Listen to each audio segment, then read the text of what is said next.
Beleza, então a gente está começando, enquanto entram alguns alunos, a gente vai começar a nossa live aqui, a partir dessa nova semana, da 20ª semana, né?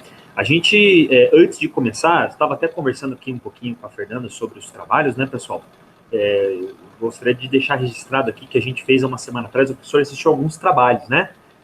A gente teve defesa na quarta e na quinta, eu só assisti na quinta-feira, mas eu gostei bastante das ideias, tá? Então, parabéns no geral as ideias, acho que elas estão boas, né? Elas estão só na fase embrionária ainda, tem muita coisa ainda para vocês aprenderem como fazer trabalho, mas acho que foi um bom começo, né? Vocês vão ter agora esse próximo semestre para produzir o trabalho, vai ser muito benéfico isso, vai ser bom ter esse período de experiência, tá? É interessante também vocês assistirem a defesa de TCC de outros cursos que estão tendo agora no finalzinho do semestre, para vocês já irem pegando um caminho, né? O caminho das pedras, assim, vendo como que a gente pode defender sempre melhor, pontos bons, pontos ruins, isso são coisas importantes, tá?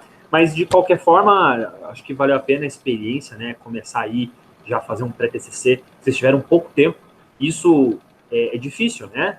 É um desafio grande, você tem que fazer, vocês tiveram o quê? Eu vou chutar uns 10 dias, talvez, umas 2 semanas, né?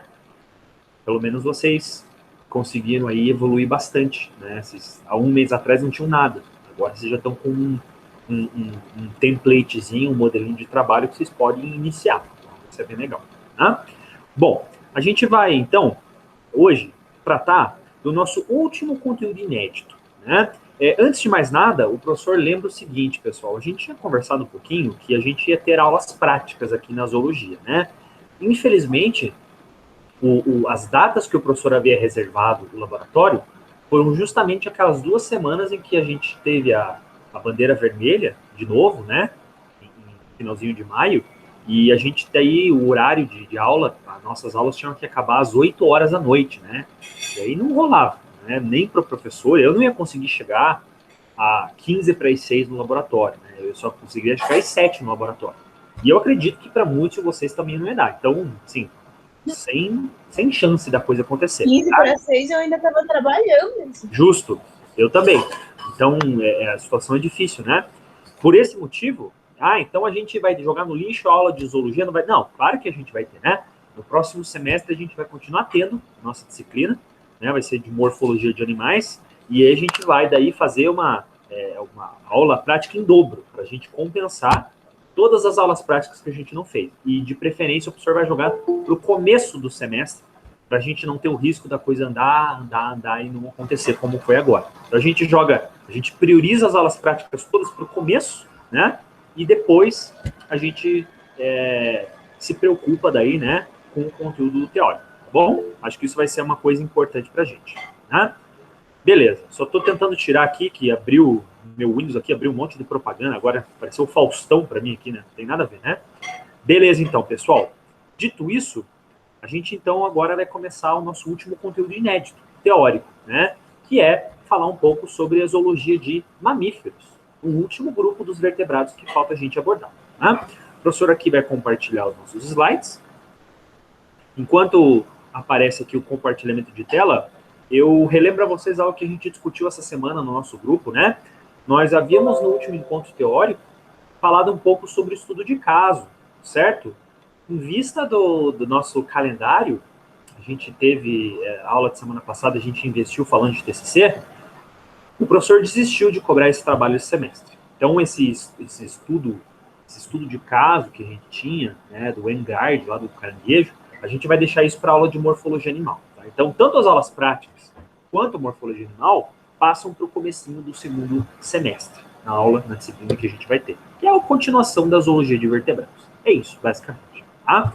Então, para de avaliação que a gente tem nesse semestre, será a nossa prova bimestral, né? E as questões de frequência que o professor vai atribuir uma nota, né? Eu me esqueci, na verdade, vocês têm, se alguém puder me responder, né? O projeto integrador está relacionado ao TCC de vocês? Isso, aham. Então é isso. Né? Então o projeto integrador, TCC de vocês, vai valer como uma nota extra para a nossa disciplina. Então são essas 3 coisas, né? Então vai ser a nota da prova, vão ser as questões de frequência, que toda semana a gente tem uma, e também o projeto integrador, tá bom?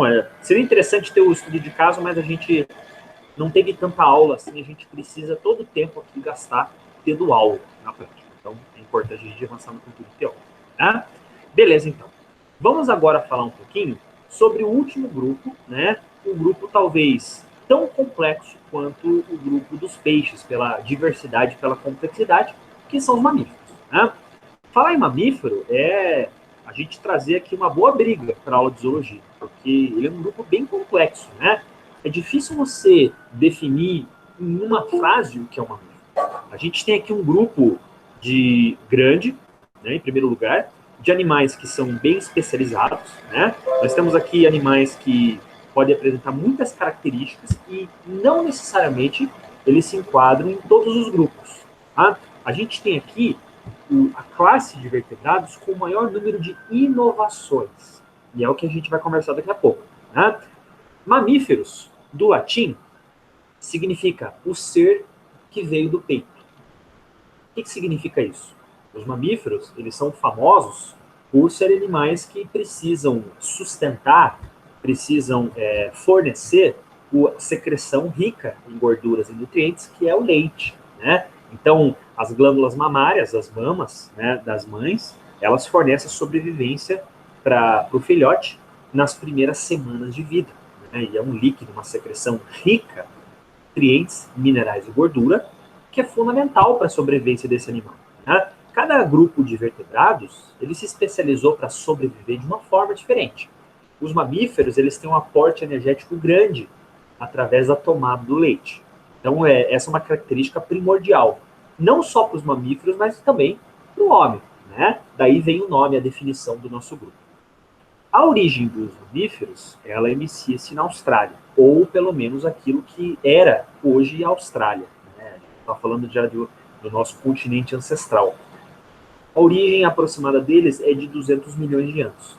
Você pode, se você é uma pessoa leiga, pensar que 200 milhões de anos é muita coisa, né? Mas você, como aluno de biologia, que já está terminando o zoo de vertebrados, você sabe que 200 milhões de anos não é muita coisa no nosso quebra-cabeça geológico, né? A gente sabe que a vida que começou há 3 bilhões de anos atrás é muito maior do que a existência de mamíferos. Tá? De todos os vertebrados, foram os mais recentes. Nós somos os últimos convidados dessa festa. E nessa foto aqui a gente pode ver, né, um grupo bem diverso de animais. Vocês percebem que a gente tem aqui animais que variam em tamanho, peso, coloração, né, características físicas. Isso aqui são os mamíferos, animais que sobrevivem pela tomada de leite. Tá? A gente colocou aqui algumas características marcantes que a gente vai trabalhar daqui a pouco, né? Então, características que definem muito essa classe de animais: presença de pelos, presença de glândulas e uma dentição especializada. Isso não necessariamente você encontra em todos os mamíferos, né? Sabemos que existem, por exemplo, mamíferos que não contêm pelo, né? Os mamíferos marinhos, por exemplo, não possuem pelo. Né? Nós temos, por exemplo, alguns tipos de mamíferos, por exemplo, que acabam tendo outros tipos de comportamento. É o que a gente vai falar daqui a pouco. Tá? Bom, quando a gente começou a estudar um pouco sobre aqueles vertebrados, e a gente falou inclusive num dos estudos de caso, né, nós falamos que o formato do crânio dos animais ele é muito importante na sobrevivência dos vertebrados na vida, na natureza. Né? Aqui nós temos, na direita, um perfil de 3 tipos de crânios diferentes. Né? Primeiro, a gente tem aqui os anápsidas, que são animais que não têm uma abertura, uma fenestra orbital, ou seja, não tem buracos aqui que o tendão cervical, pescoço se insere, como a tartaruga, por exemplo. Nós temos aqui os sinápsidas, né, que são animais que têm aqui uma abertura lateral, e nós temos os diápsidas, que têm 2 aberturas. Os mamíferos estão aqui no meio. Tá? Os mamíferos, eles são um grupo que apresenta um ancestral que é bastante estranho. Né? Nós temos répteis, uma classe de vertebrados que são chamados de terápsidas. Os terápsidas, eles são seres que já foram extintos e que eles estão uma mistura entre mamíferos e entre répteis. Né? Esses terápsidas são grupos muito ancestrais, né? Eles acabaram dando origem ao que nós temos de vertebrados ancestrais na Austrália, né? E a partir da deriva de animais e acúmulo de mutações, nós fomos gerando grupos diferentes de mamíferos, animais que se alimentam pelo leite, mas que têm diferenças bastante grandes entre si. A gente pode ver aqui, nessa escala zoológica, né? Então a gente tem aqui, nessa elipse aqui amarela, o primeiro ancestral. A gente tem aqui os primeiros ancestrais dos mamíferos, são os terápsidas, né? E a gente foi tendo o quê? Irradiações e formação de novos grupos, até mesmo a gente formar os grupos modernos. Nós temos aqui os marsupiais, o maior grupo dos mamíferos, que são os placentários, a gente vai falar daqui a pouco sobre eles, e o menor grupo, um grupo cuja maioria dos participantes já foi extinta, que são os monotremados, como, por exemplo, o nitorrinco. Né? E a gente vai conversar daqui a pouco. Bom, quais são as características mais marcantes dos mamíferos? Aquelas características que todo mundo, todo estudante de biologia, deveria conhecer. A gente falou que eles são um grupo mais recente, né? E eles apresentam um maior número de alterações comparados a outros números de vertebrados. Tá? Então, primeiro, eles têm uma presença de diferentes glândulas distribuídas na pele. A gente quer dizer com isso, a gente diz que eles têm um sistema tegumentar com abundância de glândulas. Né? As glândulas não começaram com os mamíferos. Muitos alunos acabam se confundindo disso e escrevendo na prova assim, os mamíferos são animais em que apareceram glândulas. Não, não é nada a ver. Os anfíbios já tinham glândulas. A gente até falou das glândulas parotídeas, né? Que secretam aquela secreção alcalina. Não é isso. Os mamíferos são aqueles animais que têm a maior concentração de glândulas na pele. É algo diferente de se falar. Né? E nós temos algumas glândulas que se especializaram em proteger o tegumento, em proteger a pele desses animais. Né? Então a gente tem, por exemplo, as glândulas sebáceas, que são glândulas que produzem o sebo, o filme oleoso, que protege a nossa pele, físico-quimicamente, protege a nossa pele contra alterações, agressões ambientais. Né? Nós temos as glândulas sudoríparas, que produzem o nosso suor. Né? O suor ele é importante porque ele participa da termorregulação, do controle de temperatura no nosso corpo. Tá? E nós também temos a glândula mamária, que é fundamental para a produção do leite. Então, o leite, a gente poderia ficar aqui a noite inteira falando de leite, a gente não conseguiria definir com suficiência o que significa o leite para a nossa vida. Né? O leite ele é uma secreção rica em gordura e sais minerais. A criancinha, quando ela nasce, ela tem deficiência de alguns nutrientes. Os sais minerais e a gordura são fundamentais para você fazer a criança ganhar peso, né? Para a criança ter energia para enfrentar as primeiras semanas de vida. Além disso, é o leite que é responsável também pela transferência de anticorpos da mãe para o feto.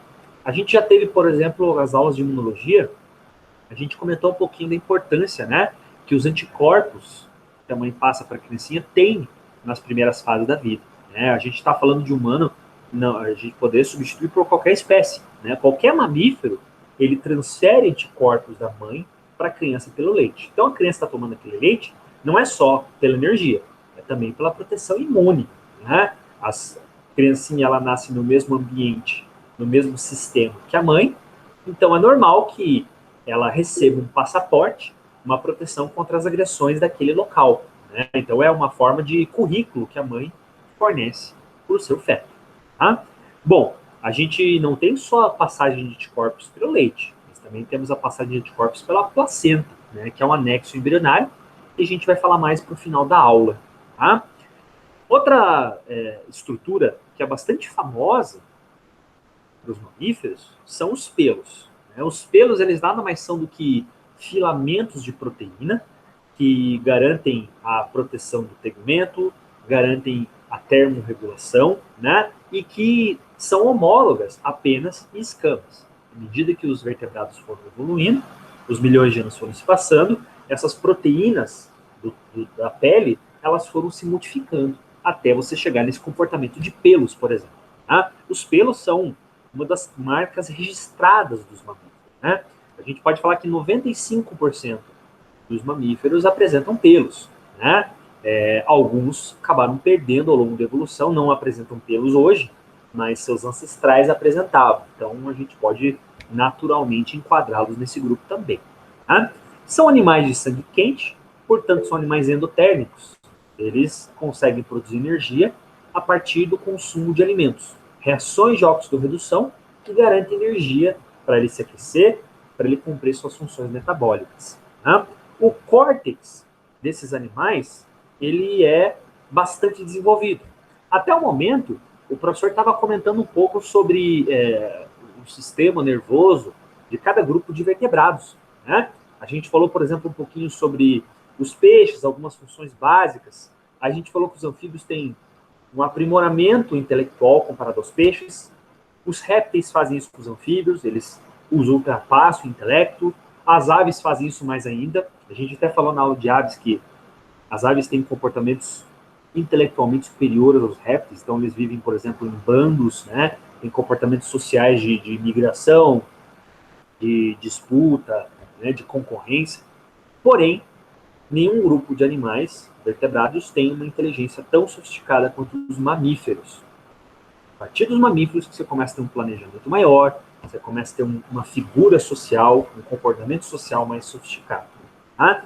A gente tem um córtex tão desenvolvido que nós podemos, inclusive nós aqui, hominídeos, estarmos todos nos comunicando numa quinta-feira à noite falando sobre cérebro. Né? Então a gente, com o nosso cérebro avantajado, consegue falar sobre o cérebro. Isso é algo incrível. Né? Quando o cérebro percebe a sua existência, isso é uma das maiores provas de que a gente realmente tem um cérebro desenvolvido. Tá? Infelizmente, nós também damos mostras de comportamentos primitivos que às vezes fazem a gente duvidar um pouquinho da nossa superioridade intelectual. Mas, em linhas gerais, os mamíferos são de fato mais sofisticados. Tá? Algo que a gente costuma ignorar bastante, quando a gente fala de mamífero, é essa característica aqui, né? A orelha. Né? Como assim, professor, a orelha? Os outros animais escutam também, né? Claro que os outros animais escutam. Porém, nós temos esse anexo cartilaginoso, que é a orelha. Você pode perceber que os outros vertebrados, eles não têm orelha, eles têm um ouvido, eles têm tímpano, eles ouvem, eles escutam, né? Mas eles não têm essa aba cartilaginosa que protege, tá? Muitos biólogos já tentaram responder qual é a existência da orelha, né? E a gente pode responder, a orelha, ela é uma forma, por exemplo, de você conseguir captar o som de forma melhor, né? Se os animais, por exemplo, dos mares tivessem orelha, você criaria um eco, você criaria uma reverberação sonora muito grande. Você poderia atrapalhar as outras funções cognitivas. Aqui não é assim que funciona, né? A resistência à velocidade do som, ela precisa de uma ajuda para que os mamíferos consigam ouvir melhor. E a orelha tem um pouco dessa função. Não é apenas essa função. Acredita-se que a orelha também ela consegue proteger o conduto auditivo de animais que vivem em terreno seco, não vivem nos mares. Tá? Mas até agora a ideia da localização pelo som é mais aceita. Tá? Os mamíferos, eles são os melhores escutadores do reino animal. Nós escutamos melhor do que qualquer outro grupo de vertebrados. Nós somos os melhores farejadores e os melhores escutadores. Né? A gente pode perceber bastante isso com os vertebrados, com os mamíferos domésticos que a gente tem em casa. Né? Nosso cão, o nosso gato.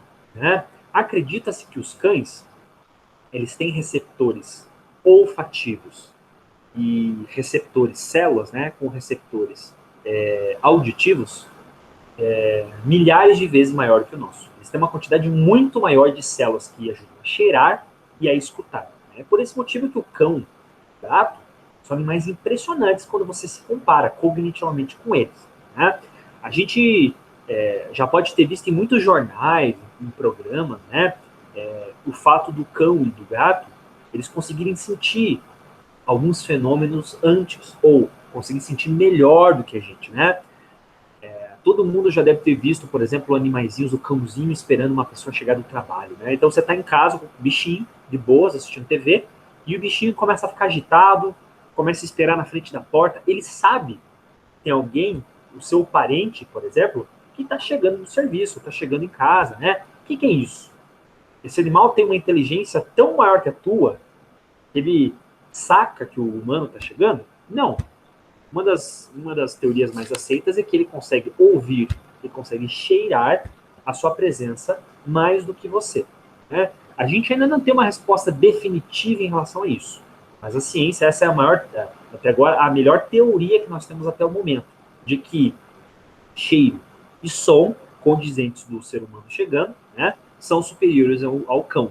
Né? O cão, ele consegue cheirar 1 milhão de vezes melhor do que você. Então é patético, a gente não faz ideia de como a gente se localiza com o cheiro, com o olfato. Tá? Por que a gente precisou desenvolver essas duas características, professor? Porque nós não somos bons observadores. Né? Se a gente compara, por exemplo, aves e boa parte dos répteis com o nosso sistema ocular, nós não temos tantos receptores de cores quanto esses animais. Né? As aves são os melhores observadores do reino animal, empatando o segundo lugar humanos e répteis. Né? Por esse motivo, a gente tem os animais carnívoros, inclusive, que nem receptores de cor têm. Né? Acredita-se que, por exemplo, cães e gatos, eles só conseguem enxergar a escala de cinza. Eles não conseguem enxergar cores. São animais carnívoros. Né? Enxergar cores na noite, né, na selva à noite, na floresta à noite, não ia ajudar você. Você não precisa disso. Né? O que você precisa é você conseguir encaixar profundidade. Você conseguir ter uma noção espacial adequada. E também escutar o animal se aproximando, o animal fugindo, né? Você conseguir cheirar o animal fugindo, etc. Tá? É curioso, inclusive, que aqui na cidade nós temos muitos mamíferos que têm uma atividade noturna. Né? Você pode observar que não é comum no ambiente urbano você ter muitas aves com ambiente noturno. Existem, naturalmente, né, corujas, alguns passeriformes, né? Mas a quantidade de mamíferos com hábitos noturnos é muito maior. Nós temos, então, os próprios cães e gatos, né, aquela barulheira de cachorro brigando na rua, uivando. Gatos, né? Tem gatos que a vida social começa de noite, né? Então o bichinho fica lá convivendo com você de manhã e de noite o bichinho vai dar os seus rolês por aí, brigar, acasalar, né?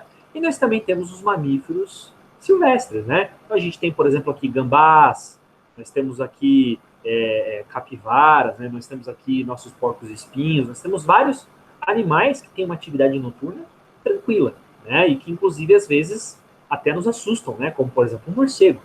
Tá? São mamíferos que têm uma atividade noturna intensa. Tá? Veja que, então, os órgãos dos sentidos, eles têm relação com o habitat desses animais, com o estilo de vida. Tá? Outro fato muito importante dos mamíferos é a dentição especializada. Então, a gente estava falando já há muito tempo dos vertebrados, da relação que eles têm com a dentição, né? Mas é aqui que isso fica importante. Esses animais aqui, eles acabam tendo dentes que são especializados. Dentição que eles podem, por exemplo, mastigar, rasgar, triturar alimentação. Né? Nós temos dentes que servem, então, para diversas funções. Isso iniciou-se apenas com os mamíferos.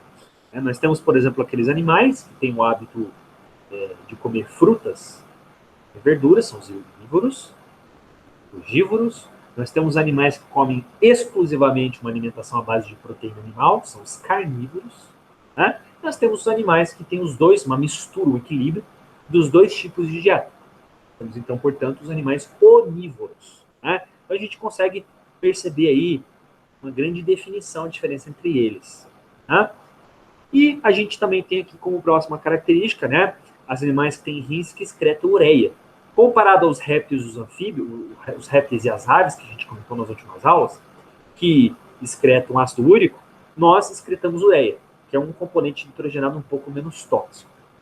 Por fim, nós somos animais que têm coração desenvolvido em 4 câmaras. Uma circulação fechada, circulação pulmonar não se mistura com a circulação sistêmica, a gente tem uma boa divisão entre o sangue oxigenado e o sangue pobre de oxigênio, e o nosso coração é composto por 2 átrios e 2 ventrículos. Né? Os detalhes específicos do coração a gente não vai entrar aqui nessa disciplina, somente no próximo semestre. Mas já é um bom indicativo do que a gente tem aí pela frente. Né? Eu queria saber até o momento, se alguém tem alguma dúvida, pessoal, poderia, talvez algo que não ficou claro, por favor, aproveite. Tá tranquilo por enquanto. Eu tenho. Por favor. Não é uma dúvida, é uma curiosidade. Quando a gente teve em biologia, foi falado sobre o colostro, que é aquele primeiro leite materno e tudo mais. Nos animais mamíferos, é necessário também ter o colostro nos primeiros dias de vida? Exatamente. O colostro, ele está presente em geral em todos os mamíferos, né? O colostro já foi bastante estudado em animais domésticos, então suínos, cabras, ovelhas, cães, gatos, ele é um leite muito importante para ser tomado também, né? Para quem não lembra o que o Fernando está falando, o colostro é o primeiro leite que a mãe produz, certo? Então, após o parto, a mãe ela produz um leite com características diferentes dos próximos, né? Ele é um leite mais viscoso, então ele é um leite até com uma coloração diferente, né? Se você compara com o leite nos próximos dias. O que é o colostro? O colostro, ele é um leite muito rico em gordura, mais rico do que a versão normal, né? Mais rico em minerais, e ele é muito rico, ele é riquíssimo em anticorpos, né? Então, quando o professor está falando que o leite é importante para proteger, para transferir imunidade, na verdade a gente está se referindo a os primeiros dias, né? À medida que a criança vai envelhecendo e o tempo vai passando, o leite vai tendo cada vez menos anticorpos. Então, o maior aporte de anticorpos é na primeira mamada, né? Realmente no colostro, tá? Então, aí a importância do animalzinho tomar o primeiro leite materno. Aquele animalzinho na natureza, por exemplo, né? A gente já talvez tenha visto muitos documentários, né? O parto de herbívoros, né? Então, o potrinho que nasceu, que a égua acabou de parir, né? O elefantinho, a girafa. Se esses animais, eles não, assim que eles são paridos, eles não se alimentam, muitas vezes a própria mãe acaba abandonando esse animalzinho, né? A gente pensa, nossa, que cruel isso, né? É uma questão de sobrevivência, né? A mãe, ela investiu todos os recursos gestando aquele animalzinho e, por instinto, por carga genética, ela sabe que se esse animalzinho não tiver esse suporte de energia, ele não vai vingar, né? Então é por isso que a mãe ela insiste bastante quando o filhotinho ele é parido. A primeira coisa que a mãe faz é tentar limpar as vias respiratórias, então ela, com a língua, ela tenta tirar a mucosa, né, que veio do parto, né, o muco que a criancinha trouxe, né? Então, tira o muco das vias aéreas, da via oral. Então, você pode ver, né? Quando nasce um filhotinho de leão, a leoa começa a lamber o filhotinho, limpando as vias aéreas, né? Então, a mãe da girafa, né? A mamãe elefante, tudo isso pensando o quê? Eu preciso limpar as vias aéreas dele, limpar a cavidade oral, para que ele consiga mamar, para que ele consiga pegar esse leite. Isso é importantíssimo, né? Quem já viu parto de cadelinha, por exemplo, cadelinha às vezes tem 5, 6, 7 filhotes, né? E a coitadinha tem que cuidar de todos ao mesmo tempo. Então ela vai limpando um pouquinho dali, um pouquinho ali, pega aquele, coloca mais próximo, né? É difícil, é bem difícil, né? Uma porca, por exemplo, que às vezes tem 10 leitões, é a mesma coisa, né? Claro que ela vai ter uma mama, uma teto para cada um, né? Mas ainda assim, ela tem que limpar a mucosa de todos. Então veja como é complexo isso, tá? Mais alguma pergunta até o momento, pessoal? Professor, então, agora veio uma dúvida um pouco. Uma vez eu acho que eu vi... Oi. Estamos aí? Acho que ele caiu. Acho que sim, né? Quando ele voltar, ele faz a pergunta dele daí, né? Alguém tem mais alguma pergunta? Se o nosso colega ainda não entrar? Beleza, então. Vamos tocando. E assim que o nosso colega chegar, a gente passa a palavra para ele, né? Vamos lá, então. Aqui, nesse próximo slide, a gente tem algumas ilustrações que fazem a gente confirmar aquilo que o professor estava explicando, né? Então, a gente tem aqui, por exemplo, do lado esquerdo, uma secção do tecido cutâneo. Então, o que a gente pode ver aqui? Se você bate o olho nesse desenho aqui, você já pode assumir que se trata de um mamífero, né? A gente tem aqui, por exemplo, pelos, né? Que a gente pode observar aqui uma estrutura exclusiva de mamíferos, né? A gente pode ver a presença da glândula, né? Nós temos aqui a glândula sudorípara, aqui em cima a glândula sebácea, que tem a função de proteger, revestir a pele, né?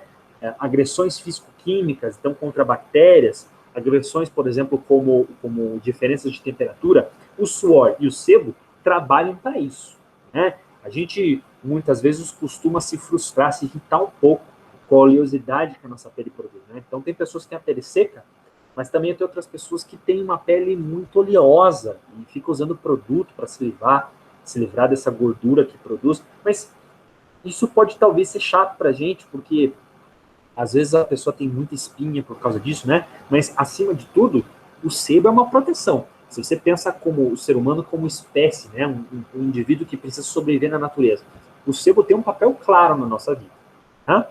E a gente também tem aqui, essa imagem do coelho, ela serve por dois motivos. A gente tem aqui uma secção, a gente cortou metade do hemisfério do coelho, né? A gente pode observar o quê? Primeiro, nós temos aqui a orelha, né, desse animal. A orelha, ela é esse anexo de cartilagem que é fundamental, né, para focar, para o animal conseguir discernir os sons melhor. E a gente tem também o cérebro, né? O cérebro dos mamíferos, o córtex desenvolvido, ele faz com que os mamíferos sejam mais sofisticados na coordenação, na cognição, né? A gente pode observar na natureza muitos comportamentos complexos de mamíferos. Primeiro, o professor já citou alguns instantes atrás, né? Então, aqueles animais que vivem em sociedade, animais que têm uma comunicação bem complexa. Então, quem nunca viu um documentário, aqueles bandos bonitos de elefantes, né? O filhotinho vai aprendendo o comportamento com as mães, migração de zebras, de girafas, né? A transição, por exemplo, que um filhotinho de babuíno, de chimpanzé tem de recém-nascido a chefe de bando, todas as intrigas que os suricatos fazem. Então, veja como é rico essa classe, veja como é complexo, né? E aqui na ilustração de baixo, a gente tem uma forma de comunicação que são os mamíferos marinhos, né? Mamíferos marinhos são algo que não é tão estudado assim, comparado aos mamíferos, mas são animais que são principalmente dotados de uma inteligência acima da média, né? Todo mundo associa elefante como um animal muito inteligente. E, de fato, o elefante é inteligente. Agora, mais inteligente do que elefantes são mamíferos marinhos.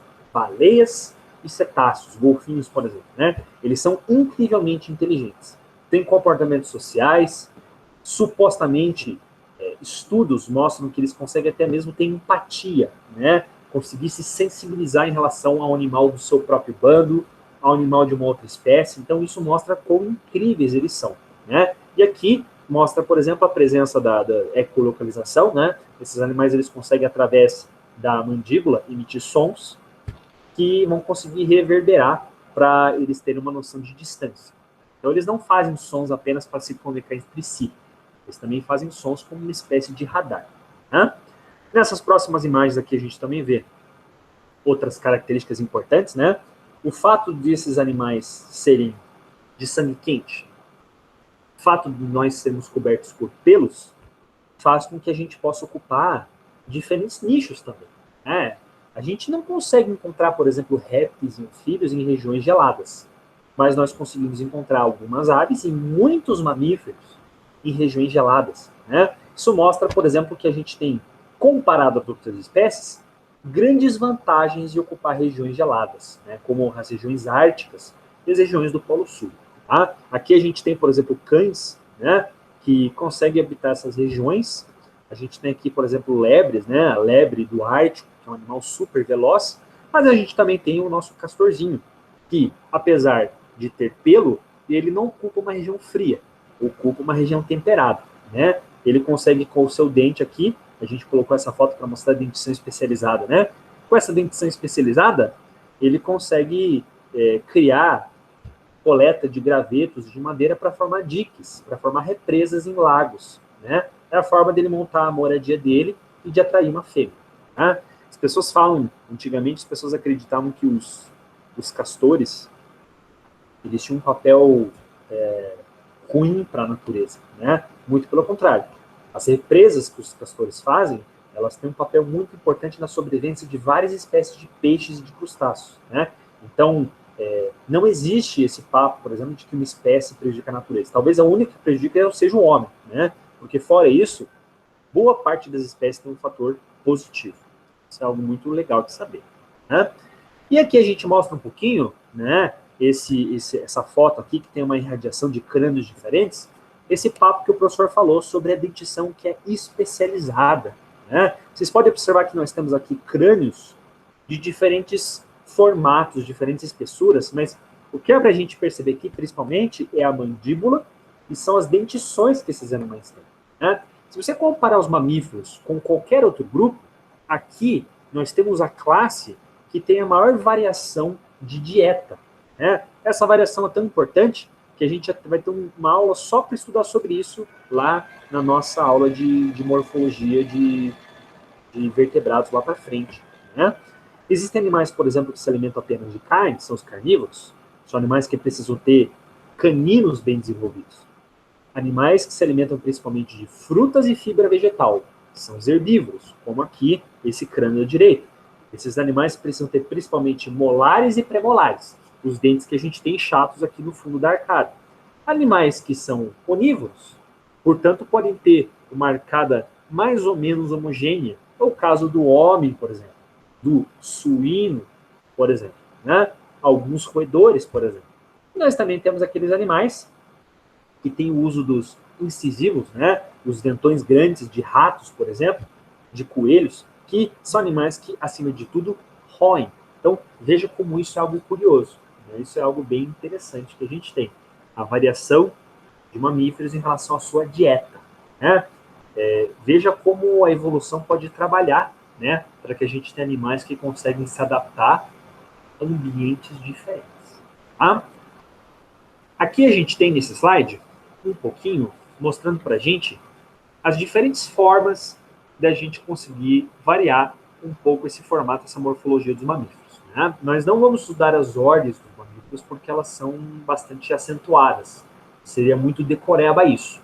Mais importante é a gente estudar os principais grupos que compõem essa classe, né? Nós temos aqui, então, os placentados, ou placentários, né? Os marsupiais, e nós temos os monotremados, né?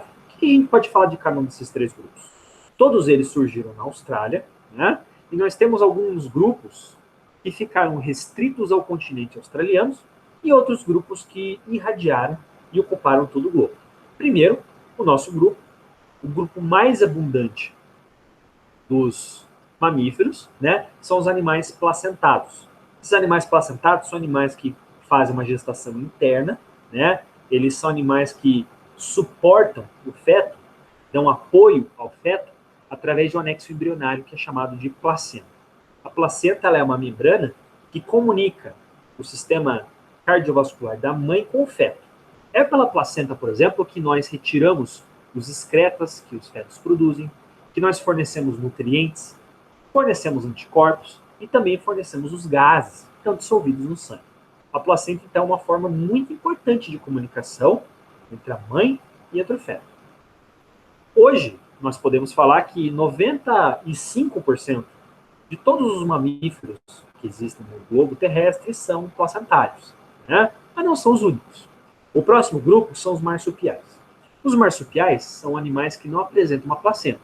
Eles apresentam um bolso, que também é chamado de marsúpio, né? O marsúpio, ele é um bolso que no seu interior armazena os filhotinhos que nascem, né? O marsúpio, ele não apenas serve para aquecer e proteger o feto. Ele também apresenta glândulas, são glândulas pequenas, né? E que produzem o leite, a glândula mamária, né? O que é interessante nos marsupiais? Os marsupiais, eles conseguem gestar diferentes filhotes em diferentes períodos embrionários diferentes. É isso que é... Falei muitos diferentes na mesma frase, né?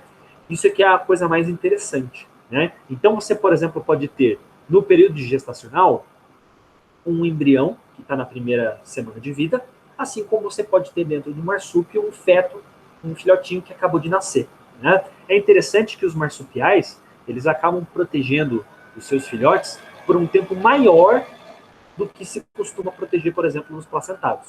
É uma característica, né? Os cangurus, por exemplo, os gambás da América do Sul são grandes exemplos de marsupiais, né? E a gente tem aqui os monotremados, né? Os monotremados são, hoje, nós temos poucos representantes vivos, a maior parte deles já foi extinto. Talvez sejam os mamíferos mais estranhos que a gente tem, né? Os monotremados, eles são ovíparos, e a maior parte deles tem um bico córneo. Então é uma mistura bem estranha, né? Entre um pássaro e entre um mamífero. Tá? O ornitorrinco, por exemplo, é um animal bizarro. Pelo menos nos padrões americanos, né, da América que a gente vive, ele é um bicho bem estranho. Mas é bonitinho também.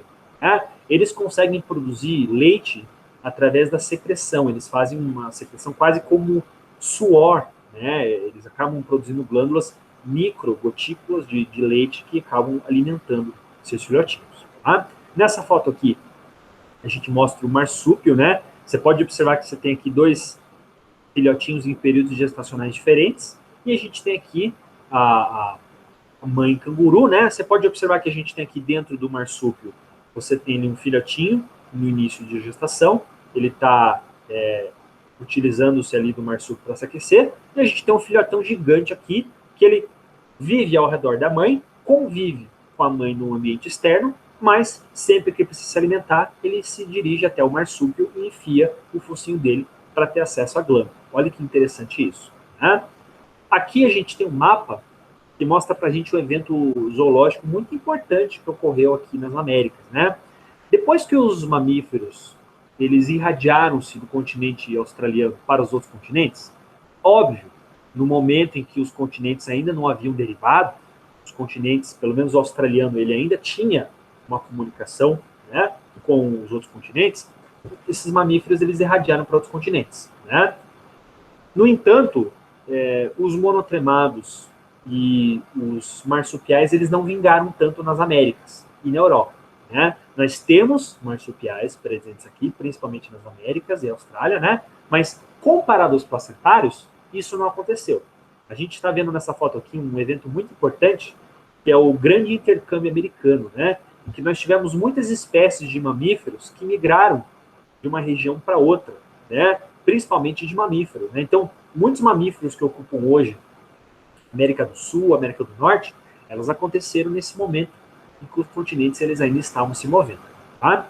E a última coisa que eu gostaria de mostrar para vocês é aqui um vídeo que define algumas características gerais dos mamíferos, para a gente resumir um pouco o que a gente conversou na aula de hoje. Né? Vamos lá, então. Vamos falar um pouquinho sobre os mamíferos, né? Algumas características básicas desse grupo de vertebrados. Aqui a gente tem alguns mamíferos, né? Como o professor falou, a gente pode ver que eles diferem bastante em tamanho, morfologia, presença de características, né? Olha só, existem mais de 5.000 tipos de mamíferos diferentes. Marinhos, né? Ártico, enfim. Você pode ver aqui um animal, ele pode ter um esqueleto bem diferente comparado ao resto, né? Mamíferos podem sobreviver em temperaturas bastante diferentes, porque nós temos pelos, uma capacidade pulmonar muito boa, presença do leite, que é algo fundamental, né? E também, naturalmente, glândulas que protegem a nossa pele. Tá? O que a gente pode falar mais dos mamíferos? A gente falou um pouquinho que os mamíferos dividem em alguns grupos, né? Nós temos aqui os animais placentários. Olha só, boa parte dos mamíferos viventes hoje são animais que ficam no período embrionário, né? Dentro do útero, aquele órgão que vai nos gestar, ligado-se a uma placenta. A placenta é esse invólucro que mantém a comunicação do filhotinho com a mãe. Olha o filhotinho de baleia aqui. Né? Nós temos aqui os vasos sanguíneos que ligam o filhotinho à mãe, que fornecem não apenas nutrientes, mas oxigênio. Tudo isso pelo cordão umbilical. Tá? Com o tempo vai se passando e a gente pode ver ali várias espécies de bichinhos que vão sendo gestados. Né? Olha o tamanho da baleia. Né? A baleia tem um período de gestação gigantesco. Tá? À medida que esse animal vai crescendo, ele ocupa um espaço cada vez maior no útero até o momento que ele deve ser expelido, ele rompe o cordão umbilical. Aqui ele está mostrando um pouquinho o sistema de comunicação dos vasos, que é bastante complexo desse animalzinho. O coração tem 4 câmaras, né? E olha só, toda vez que ele precisa se alimentar, ele encosta ali na mãe para ter acesso à glândula mamária. Olha o bichinho assim, a baleia. 225 litros por dia. Isso é bastante variável, né? No continente australiano, nós temos também os marsupiais. Animais que apresentam o marsúpio, que é essa bolsa, que pode abrigar os filhotinhos de tamanhos bastante diferentes. Né? É dentro do marsúpio, por exemplo, que a mãe vai poder ter mais de um tipo de filhotinho em estágio embrionário. Olha só, o pó aqui, ele pode ter 18 miligramas, olha o tamanho dele, 30 gramas de açúcar. Né? O canguru também é outra espécie de marsupial, que olha só, o filhotinho tem o tamanho de um grão de feijão, incrível. Né? O filhotinho, ele tem acesso ao marsúpio, ele fica protegido com calor e também tem acesso à glândula mamária, para ele conseguir crescer. Chega um filhotão aqui, que já está gigante, mas ainda assim ele se utiliza da alimentação. Pode ver que são dois filhotinhos em estágios embrionários diferentes. Né? Esses animais ficam mais tempo mamando o leite materno. Então veja a importância que a gente tem aqui desses animais. O canguruzinho, coitado, né? Lá no deserto australiano, que é terrível. Quando ele está em condições difíceis, o que ele faz? Ele pode até deixar o período embrionário em stand-by. O filhotinho ele interrompe o desenvolvimento até ele ter condições melhores. Tá? Aqui a apresentação lembra um pouquinho que a gente falou no começo, né? Mamália, ou mamífero, né? Aquele que veio do peito, devido à alimentação pelo leite, pela mamada na glândula mamária. E a última classe aqui desses animais são os monotremados. Os monotremados são aqueles que a gente menos encontra atualmente, a maior parte deles apenas em registro fóssil, porém, são animais aqui bem bizarros, como a gente pode ver, né? O ornitorrinco, a equidna, né? O que significa monotremado? Monotremados são aqueles animais que são ovíparos, ou seja, eles fazem a postura dos filhotinhos, né, através de uma casca. O ornitorrinco é essa mistura bizarra que a gente viu, né? Ele pode ser um dinossauro, mistura de um pato, mistura de um jacaré, né? No final das contas, ó, nasce um bichinho que ele não é nenhum nem outro, ele é um mamífero mesmo, né? E que também mama o leite materno. Né? Hoje, nós temos aqui o ornitorrinco, uma mistura bizarra de todos esses animais, né? Ele é venenoso como uma serpente, ele tem um esporão, por exemplo, olha só, a bolsa com um esporão ali nas garras, na mão, ele tem um bico que lembra uma ave, né? E ele está restrito ao continente australiano. Tá? Então, veja que interessante isso, né? Esse aqui é o mapa filogenético, que mostra que os placentários são os animais mais comuns que a gente tem hoje, né? Seguido pelos marsupiais e, por final, os monotremados. Tá? Veja que interessante essa classe, aqui está escrito reino, né? Mas não é reino, na verdade. É classe. Uma classe bastante curiosa. Pessoal, bom, o que o professor tinha de conteúdo para falar para vocês era isso. Né? Claro que a gente acelerou, a gente tem muito mais coisa para falar, mas pensando em vias aqui da nossa formação, do tempo disponível que a gente tem, a gente falou as características mais importantes hoje. Né? Eu queria saber se vocês têm agora, deixar nosso espaço para dúvidas. Né? Não sei se o senhor William está com a gente agora, se voltou. Oi, professor. Oi. Eu voltei logo depois da pergunta, de cair lá. É isso. Então, uma vez eu vi acho que era uma onça que rejeitou o filhotinho, daí tinha uma cadela que perdeu os filhotes e adotou. Daí, no caso, precisa suplementar alguma coisa para não Isso é uma boa pergunta, né? Isso que o William fez é uma boa pergunta. É mais complexo do que a gente pensa, né? Existem genes que a gente chama de genes maternos, habilidade materna. O que é isso? Faz parte da evolução a gente ter genes que fazem com que as mães se preocupem com os filhotinhos, né? Se você tem mães que não se preocupam com o filhotinho, é capaz, por exemplo, da espécie não vingar, né? Então, existem espécies que evoluíram tendo uma preocupação materna maior do que outras espécies, né? Por exemplo, a vaca leiteira. A vaca é um animal que tem uma preocupação materna muito grande, proteger o filhotinho. Quando a gente separa o filhotinho da vaca para a gente ir lá na fazenda produzir leite, é muito triste. O leite, na verdade, é feito para o filhotinho, né? O leite não é feito para o ser humano. A gente, de forma bem sacana, tira o filhotinho para a mamãe vaca dar, né? A cadela é a mesma coisa. A cadela também é um animal cão, por viver em sociedade, por ter mais de um filhotinho, cada ninhada, ele também evoluiu para ter uma atividade materna muito forte. Então, existem casos, né, da cadelinha que adota um filhotinho de gato, ou até mesmo, como você falou, né, um filhotinho de onça. Isso, muitos casos já foram documentados. Até alguns casos até mais bizarros que isso, né?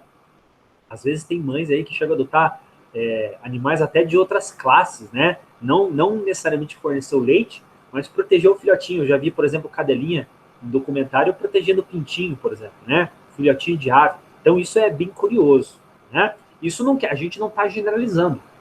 Nem toda mãe, nem todo indivíduo é assim. Tem mães, por exemplo, cadelas que têm filhotinho e não ligam para nenhum filhotinho. Todos eles morrem, né? Aí é a variabilidade. Aí a seleção natural tem que trabalhar um pouco. Será que mães que abandonam seus filhotes conseguem espalhar mais descendentes ao longo da vida? Será que sim? Será que não? Não sei. Né? Seleção natural que garante isso. Mas o que o William falou faz sentido sim, e acontece. Mais dúvidas, pessoal? Mais comentários, curiosidades? Eu. Opa, vamos lá. O cordão umbilical está presente somente nos placentados? O cordão umbilical ele está presente, o que eu saiba, sim. O cordão umbilical ele é a comunicação da placenta com o feto. Os monotremados eles não e os marsupiais não têm cordão umbilical, porque o cordão umbilical na verdade é a extensão da placenta, né?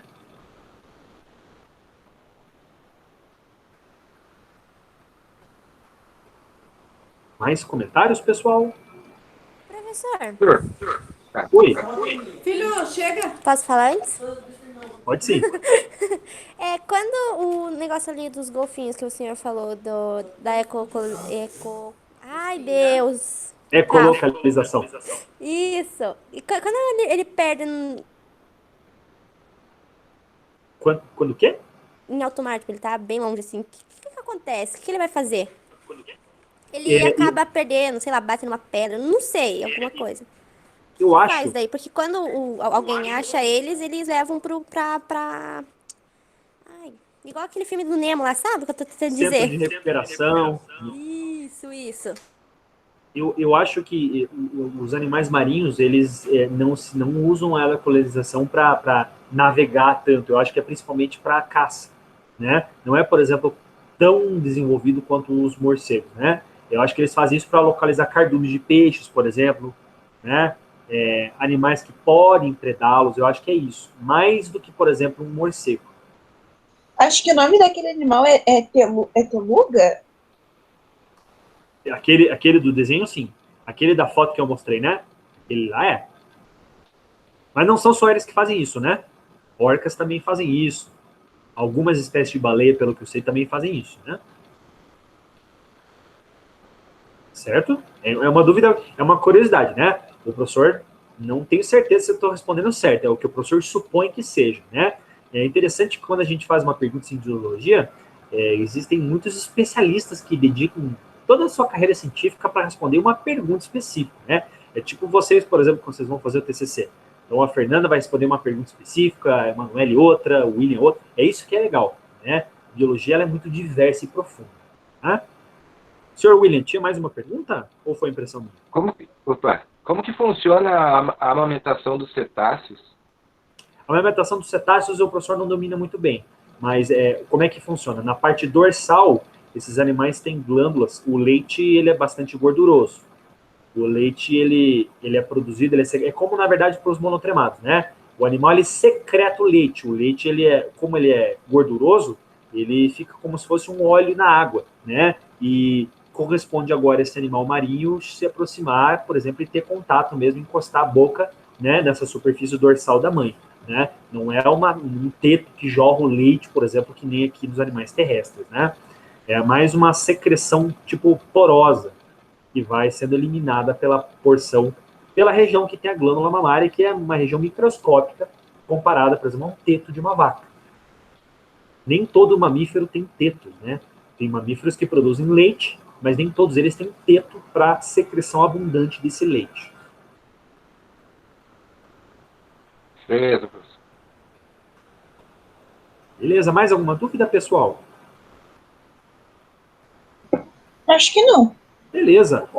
Então, olha só, eu agradeço a presença de vocês hoje, né? Sempre é bom a gente ter uma aula cheia de interesse, cheia de dúvida como hoje, tá? Eu vou pedir para vocês não esquecerem de responder pergunta lá no nosso fórum, aquela pergunta de presença, né? Que fique mais uma vez registrado que a gente, para esse semestre, não vai ter aquele trabalhinho que a gente passou, estudo de caso número 2, né? E também não vamos ter nenhuma outra atividade avaliativa que não seja a prova, o projeto integrador e também as questões de frequência. Bom, na próxima... Professor, Oi, diga. as questões de frequência, elas vão valer se a gente responder ou se a gente responder certo? Não, as questões de frequência elas vão valer se você responder certo ou errado. Antigamente estava se fazendo isso, mas no final das contas a reitoria delimitou que é só você responder. Se é certo ou se é errado, vai fazer bem para a tua autoestima, né? Mas não na tua nota, não vai prejudicar a tua nota, né? Vai contar se você responder ou se você não responder. Se não responder, daí é 0, né? Mas se você responder certo, o errado já conta a nota. Bom? Tá bom, obrigada. Beleza. Uma última informação só, pessoal. Na semana que vem a gente vai fazer uma revisão geral do segundo bimestre, tá bom? Os pontos importantes para a nossa prova. Vai ser a nossa última aula teórica e depois disso a gente segue com a prova. Ok?